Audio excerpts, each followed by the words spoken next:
Donc on va profiter de l'intersaison pour faire des choses qu'on n'a pas l'habitude de faire.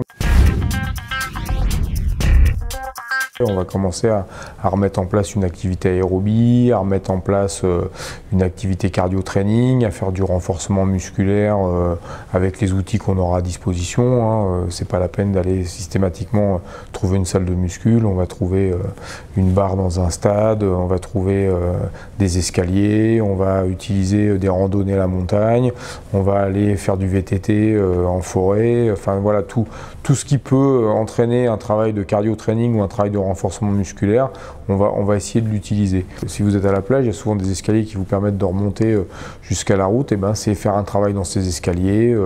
On va monter les marches, on va faire des répétitions de montée, on va redescendre. Sur la descente, il y aura un travail de renforcement musculaire. Sur la montée, il y aura un travail de cardio-training et de renforcement musculaire.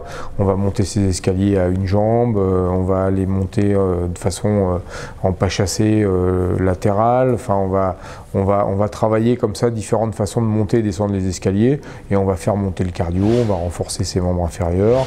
Quand je vais faire du VTT, ben c'est pareil, je vais m'imposer quelques accélérations, je vais m'imposer de trouver un parcours avec des montées. Quand j'irai faire un footing, il y a des moments où je vais m'obliger à aller un petit peu plus vite pour travailler à un pourcentage un peu plus élevé sur ma consommation d'oxygène, pour entretenir justement cette capacité à pouvoir monter entre guillemets, monter dans les tours, parce que c'est aussi quelque chose qu'on va perdre. Donc même si je fais un footing de récupération, footing tranquille en vacances, de temps en temps je vais m'imposer des accélérations.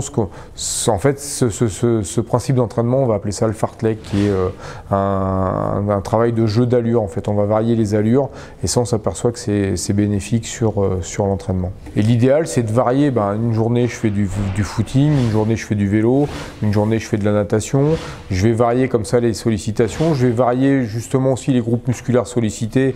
Donc la fatigue, je la paierai pas le lendemain parce que je vais travailler un autre groupe musculaire, donc je pourrais récupérer le groupe musculaire qui a travaillé la veille, ça fera quelque part une récupération aussi. Quand on fait de la course à pied, on va sortir entre 30 minutes et 1 heure.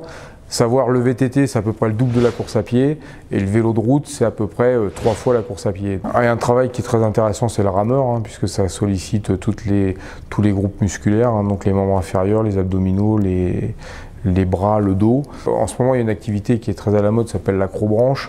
C'est quelque chose de très intéressant parce qu'on fait du renforcement musculaire, on fait du travail quand même de cardio, parce que quand on se trimballe à 15 mètres de haut sur des fils où il faut avoir une contraction musculaire permanente pour se retenir, à la fin, on a quand même un effort qui est conséquent, quoi. Donc tout c'est faire du bateau, faire du kayak, faire de l'aviron, tous ces sports qui demandent un effort cardiovasculaire vont être intéressants à mettre en place. L'erreur, ça serait de se dire tiens, je vais partir à la campagne, mais il faut que je trouve un stade pour aller faire mon footing, quoi.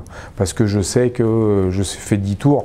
Non, justement, utiliser les parcours accidentés, parce que c'est quelque part le parcours qui va me provoquer mes accélérations, qui va faire mes changements de rythme. Et moi, je vais m'adapter aussi à ça. Et comme le sport, la pratique sportive, quelque part, c'est une recherche permanente d'adaptation, on est en plein là-dedans, quoi.